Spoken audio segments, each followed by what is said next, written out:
just introduce myself real quick. My name is Krichevsky. I'm a ZBrush artist at the Aaron Sims Company in Hollywood. I am also a ZBrush instructor at Noman School of Visual Effects, so I teach creature modeling and sculpting. And I've been using ZBrush, and I've been in the industry for a little over 3 years.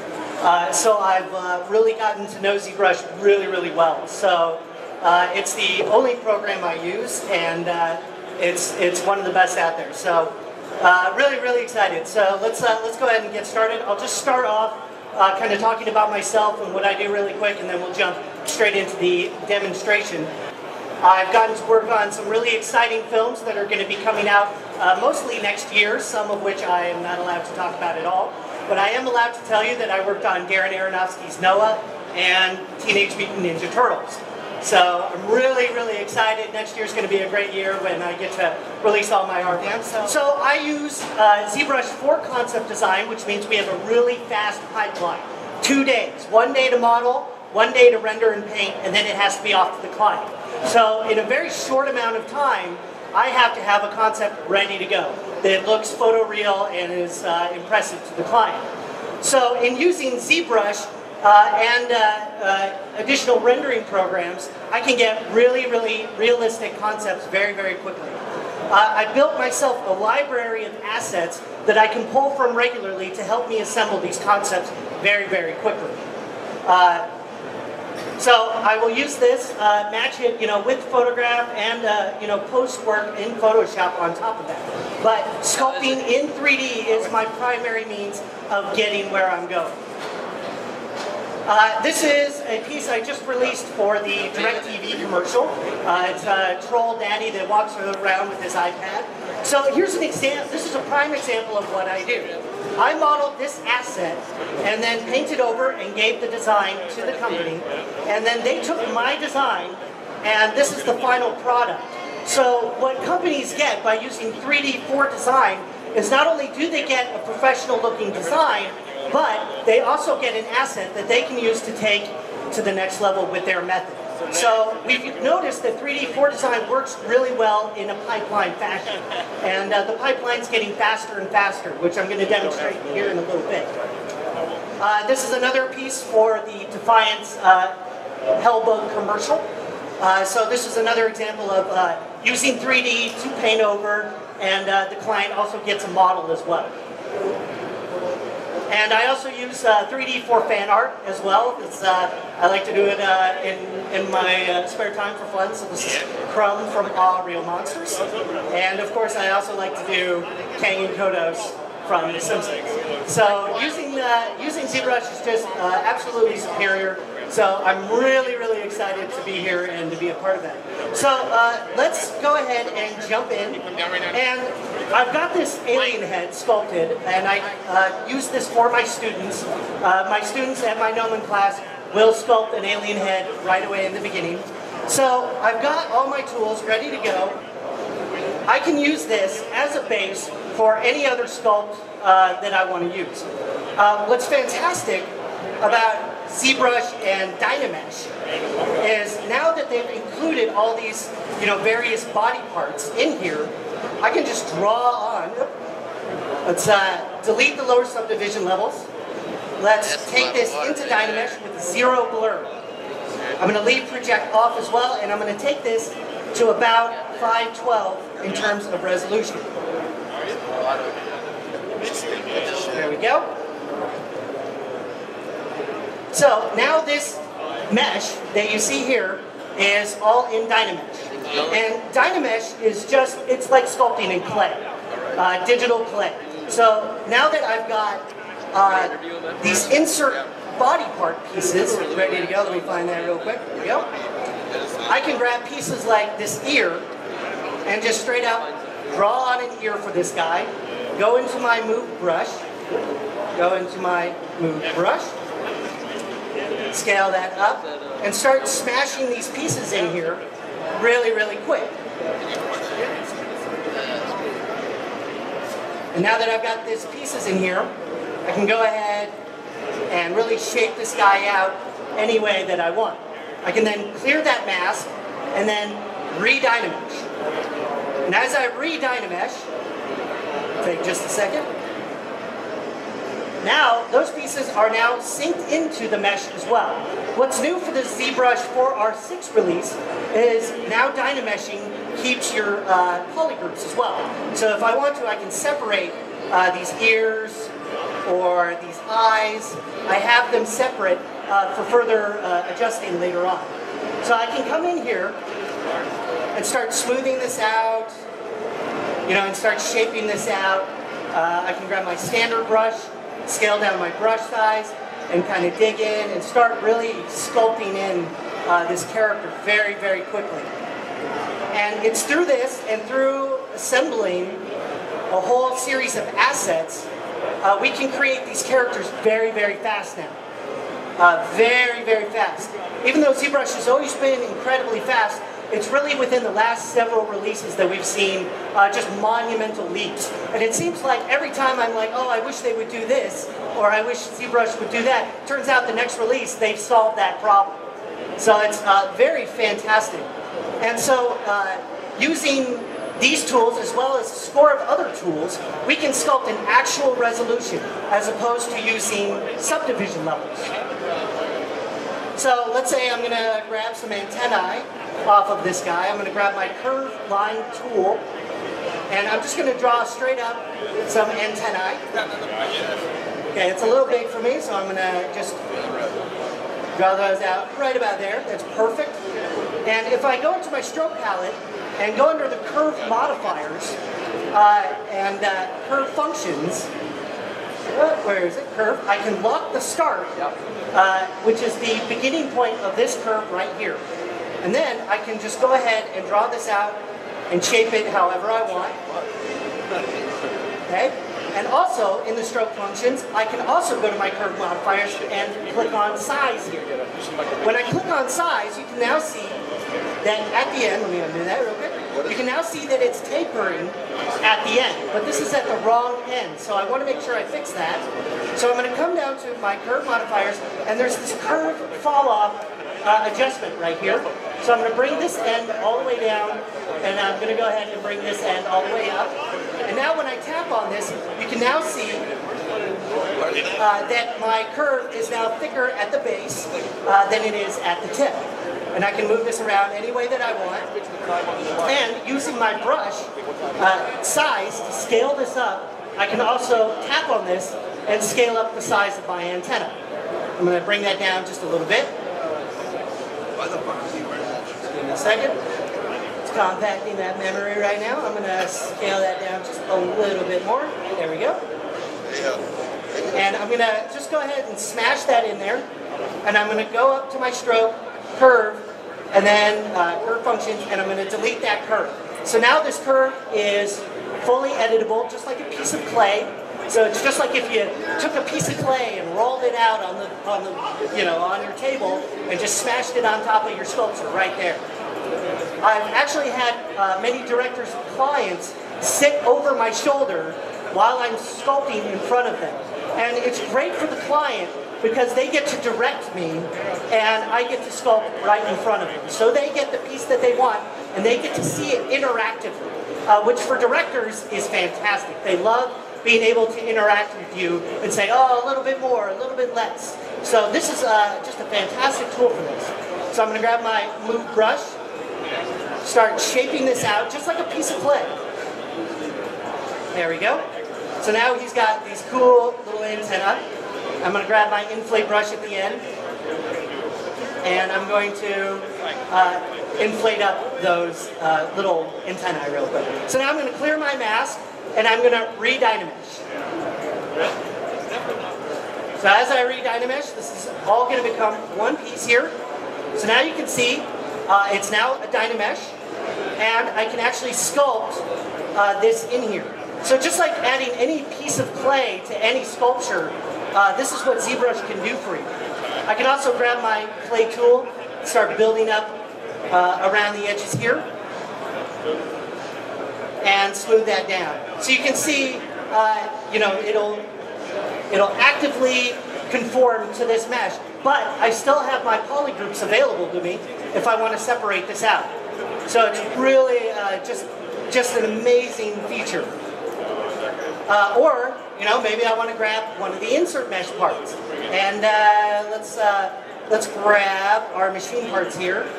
And maybe if I grab one of these, you know, mechanical looking pieces. So let's just grab one of these guys real quick. I can just draw this on here so you can see he's got some pipes coming out of his head now. I can rotate this into place, and now I can shorten this right into his head. And then I can just smash that in there just a little bit. So now he's got, you know, some technological piece that's there for him. And now he's fully ready to be taken to your leader. But that is not why I'm here. I'm here, of course, to show you dynamesh and to show you all these cool features. But I'm really here, let me just get rid of those real quick. I'm really here to announce the death of topology, which if you're a pipeline artist, you know topology can take days. Days. Well, topology is dead, guys. It doesn't exist anymore. We don't need to worry about it. So as an artist, if I want to start, you know, to UV this guy and get textures on it, before we had to do that, I would have to either take it into another external program to retopologize it, or I would have to use some other ZBrush methods to retopologize that down. Well, that's no longer a problem. So what I'm going to do is I'm just going to take this guy real quick, I'm going to duplicate it, and hide that mesh. So now, just with the click of a button, I'm going to come down here to my geometry and open up the new ZRemesher plugin. So before, in the previous version, this was called QRemesher. It has now been changed to ZRemesher, and it's one button. One button topology. And I feel like I'm a game show host or, you know, something like that. Like, get ready guys, it slices, it dices. But get ready, just one button. So I'm just going to push this button right now. And I'm just going to wait, maybe go get a cup of coffee, come back. So this is the part where ZRemesher is analyzing the curvature of your mesh. And as you do that, it's going to come up with perfect topology for you. It's absolutely brilliant, and it's a total game changer for me in my pipeline.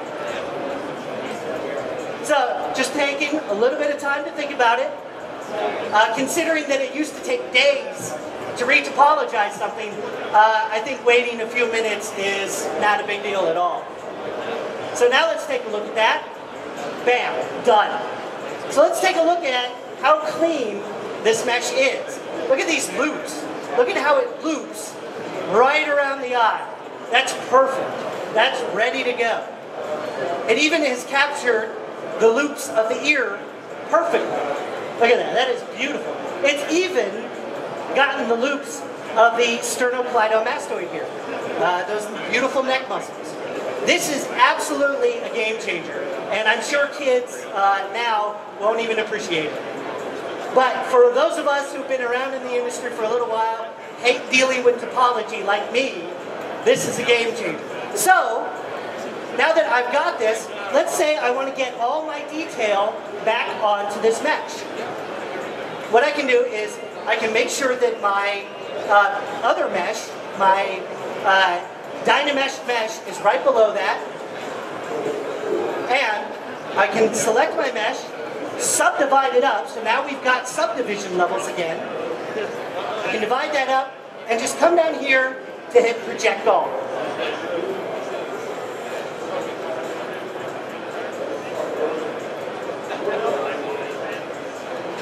Bam. So now I've got all my detail back, but I have this nice clean mesh right underneath that. And that is, if you're like me, this is like, oh, thank you so much. Thank you so much. So now I have this beautiful topology right underneath it. And if I come down here, so what I'm going to do actually is I'm going to delete the delete the higher subdivision levels again, and I'm going to take this into their plugin called UV Master. So UVs was another one of those things that was just terrible for pipeline artists. And if you're like me, and you're a creative guy, and you want to spend more time sculpting, and more time creating, and less time doing little technical jargon stuff, and playing the puzzle game that is topology, you don't have to worry anymore. So now that I've got this guy, and I've got my clean, nice topology, I can go down here to Z plugin, and I'm going to go ahead and enable control painting. I'm going to protect this, and I'm going to come down to my color, fill object. So I've filled it with a protective color, and now, if I come down here to plugin, and I go into attract, I'm going to go to my standard brush, and I'm going to make sure I have just RGB turned on. I'm now going to paint in where I want those seams to go. So, of course, I don't want any of those seams visible. So I'm just going to paint around this character where I think some decent seams should go.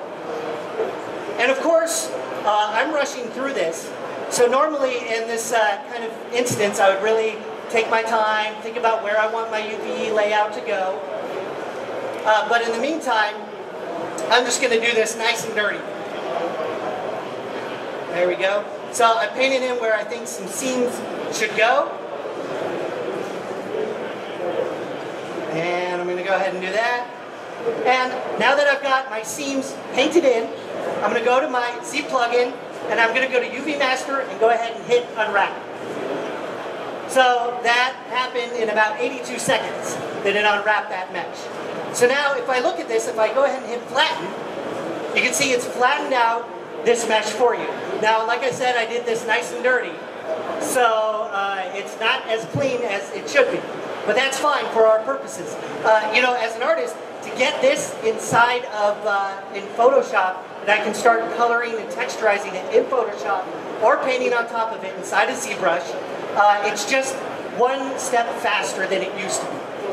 So I'm going to go ahead and hit Unflatten. So now I've got my clean mesh with UVs on it, and I did that in, you know, just a few minutes. And now that I've got this guy back on here, I'm going to go ahead and subdivide it again to about, we'll say it's probably up to a couple million. I'm going to reproject that. So now I'm projecting all my sculpting detail back onto the mesh. So that's done. And now, if I look at it, I have all my beautiful sculpted detail in there. And now if I come down to texture map and create, I can create, you know, maps from masking, cavity, all these kinds of things to start building up textures onto my model. But I got to make sure I'm on my lowest subdivision level while I create my normal map. So I'm going to go ahead and click that button.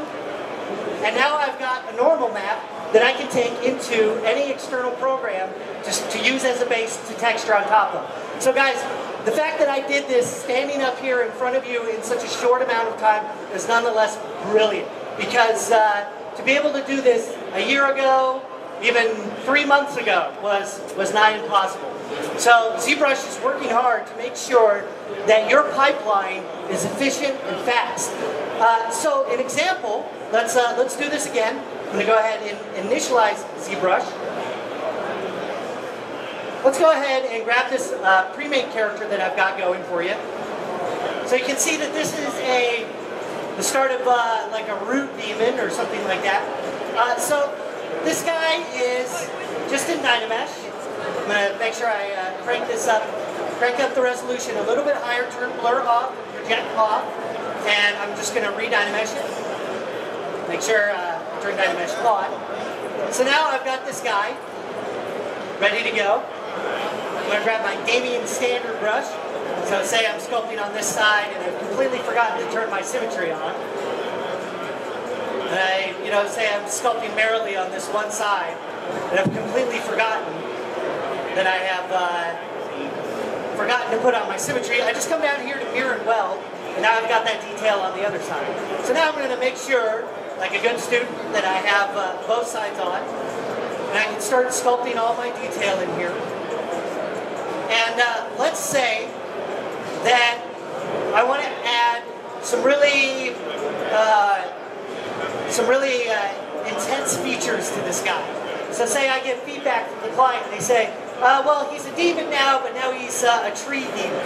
I'm like, a tree demon? How am I going to sculpt that in a short amount of time? So what I'm going to do is I'm going to come up here to my curved brushes, my curved tube brushes. I'm going to go under the stroke, not have a stroke, just go to my stroke palette here, turn on my curve functions and curve modifiers, make sure that my curve is set correctly, and I'm going to start drawing on these large roots coming out of his head. Scale that up a bit. There we go. And now that I've got this curve, I'm going to make sure that I have, let's see if my menu is, go to my curve. I'm going to make sure that I have lock start turned on. So now I can move these anywhere I want, any which way I want. So I'm going to go do that. I'm going to hold Shift Select to make sure all these menus are open. I'm going to take this curve and hitting the 5 key on my keyboard, I'm going to duplicate this curve and start moving it around. And have these branches start coming off and twisting around this guy. So now I'm going to hit 5 again to duplicate this curve. There we go. Move that around. And I'm going to hit 5 again to repeat this curve. And now I've got the base for my large branches. Let's say I want this branch to be a little bit bigger. So I'm going to make sure that as I draw out this curve, you can see this little red line is tagging right at the end. Now I'm going to draw out that a little bit further, increase my brush size, tap on that, and now I've got these huge branches coming off of this guy. But let's say I want to move this curved piece around without bending. So I'm going to turn bend off in my curve functions, and you can see now I can just move it around any which way I want, maybe rotate it, or shrink it down a little bit. And then I'm going to go ahead and delete that curve. So now that I've got this, now I'm going to re-dynamesh. And that's it. That's all it took. And now I can start sculpting in. Let's grab my clay build-up brush. And I can start sculpting in details around this thing. So the client says, now it's a root demon. I say, no problem. I got that. I got that for you. So now I can start really sculpting in this guy and really giving the client what they want. And start making this guy really, really cool.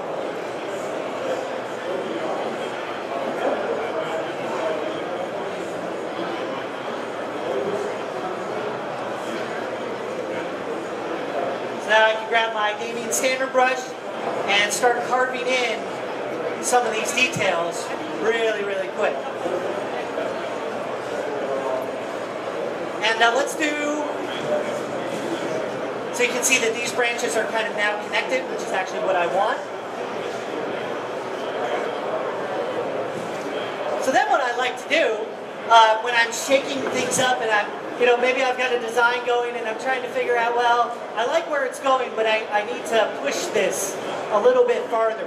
What I like to do is I like to duplicate my mesh, and then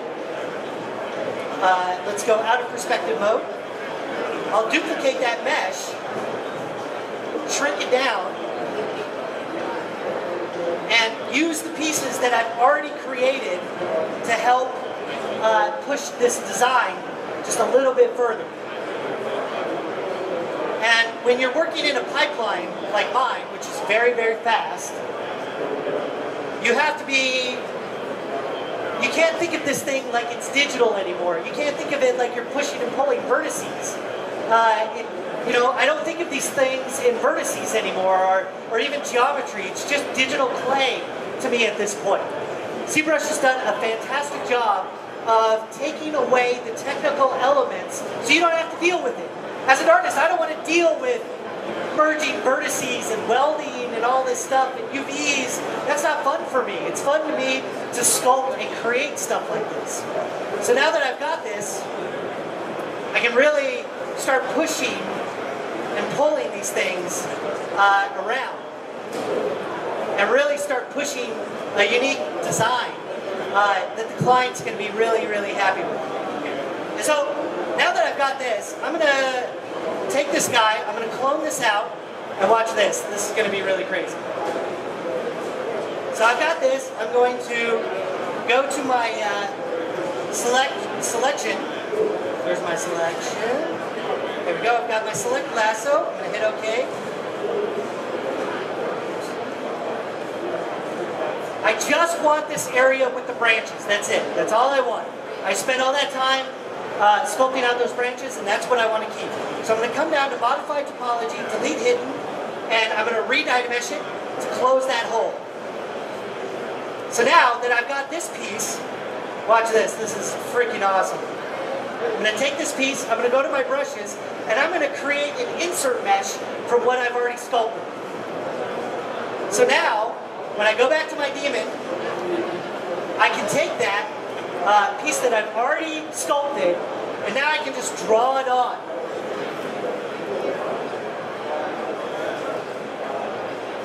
And this is how I really start pushing design. I've already got these pieces sculpted, so why take the time to really, sculpt a new piece from scratch each time? I can take this, and I can do this all day. Client's like, I want more branches. I'm like, I got them for you. So I'm just going to keep adding branches here, and bam, done. So now, I'm going to merge this down with that piece that I've already got. So I'm going to go to merge, merge down, I'm going to hit OK, and I'm just going to re-dynamesh that all together. And, pushing it really, really hard here. I'm going to duplicate this. And you know what I'm going to do? I'm just going to say, heck with it. Let's see how ZBrush handles this. Might be a lot, might be a little, I don't know. But I'm in the industry of pushing things to the next level. And that's what I want, that's what I really enjoy. So I'm going to take this guy, and I'm just going to push button.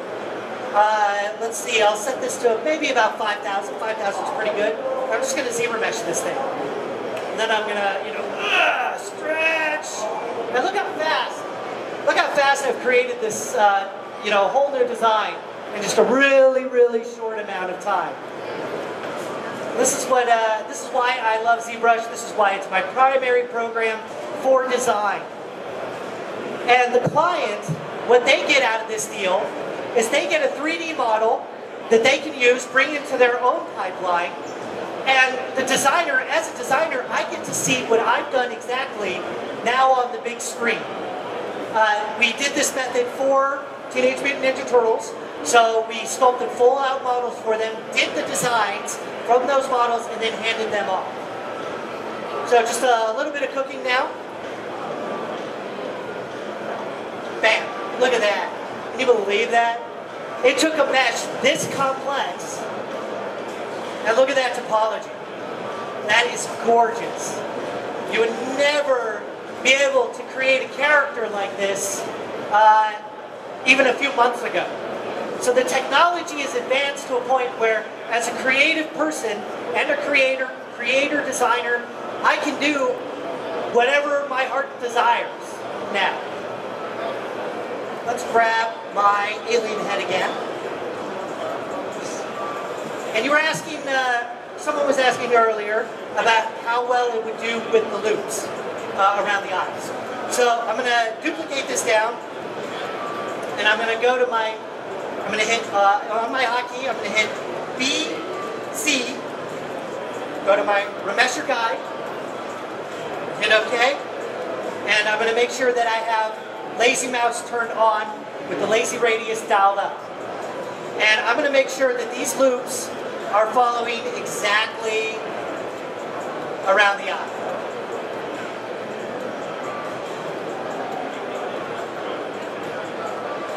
There we go. And a loop around the mouth.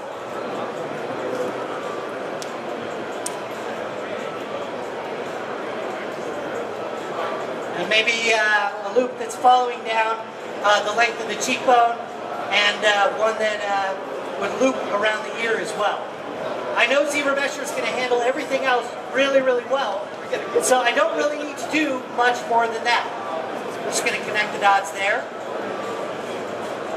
And for a good measure, I'll just throw one right down there. That's it. That's all I have to do. So I'm going to go to ZBrush, and I like to keep my target poly count around 5,000, but you can definitely, do more as you need. You can also use poly painting to control the density of your loops in certain given areas. So let's get to think about it for just a short minute.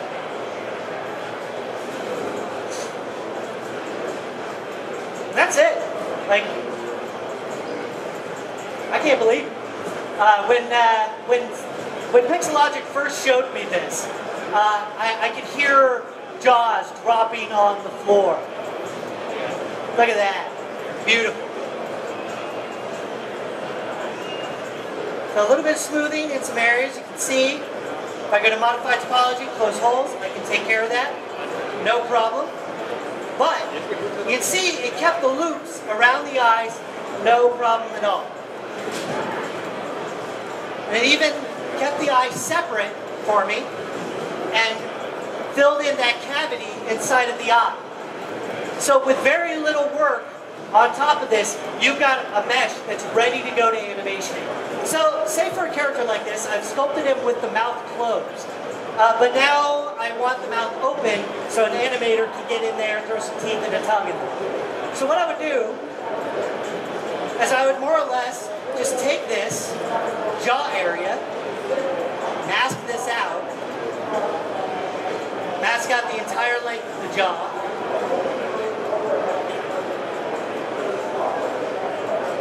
Okay, I'm going to hit Shift F, and I'm going to hit Control W to polygroup that one area. There we go. So now that I've got that, I'm going to smooth my mask a little bit. Go to the side, and I'm just going to rotate this mouth open. Make sure I unmask some of these areas that I want to open.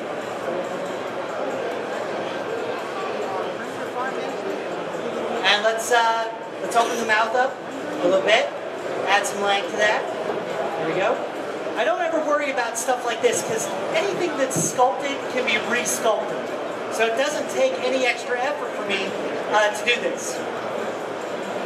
So now that I've got that space open, I'm going to turn project off, make sure blur is off, re-dynamesh that real quick. There we go. So it's now re-dynameshed, and you can see even after re-dynameshing, it's kept that polygroup for me. And at this point, this is where I would start sculpting in the mouth.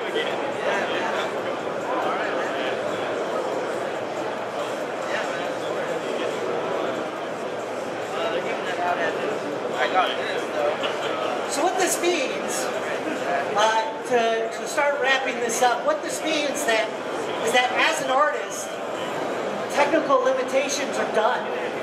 When I got into the CG industry a few years ago, I decided that I was going to get in because I felt the timing was right for the artist. That the technical limitations of computer graphics were starting to disappear, and we've seen that now. We're seeing that right now in SIGRAPH, is that the technical limitations are going away. And that's great ultimately for the artist, that's great for the producer, that's great for the director. This is good for everybody in the industry. But it means that the value of the artist is all the more important now. You gotta have talented people working for you to help you create these things that have never existed before. So the value of the artist goes up much more. People, I've heard a lot of arguments that people are scared. Oh, maybe artists are working themselves out of the job with all this push-button technology. I don't believe that at all. I believe that now, more than ever, the artist is vital to the process. It's not going to go away. And I tell you, Pixelogic is really at the forefront of doing this kind of stuff. Making the software comfortable for the artist and taking away those technical limitations so you don't have to deal with those anymore. So at this point, we've sculpted our mouth in. I'm going to take it out of dynamesh. I'm going to ZBrush this thing. I'm going to let it do its thing. And now I've got this nice cavity open for the mouth.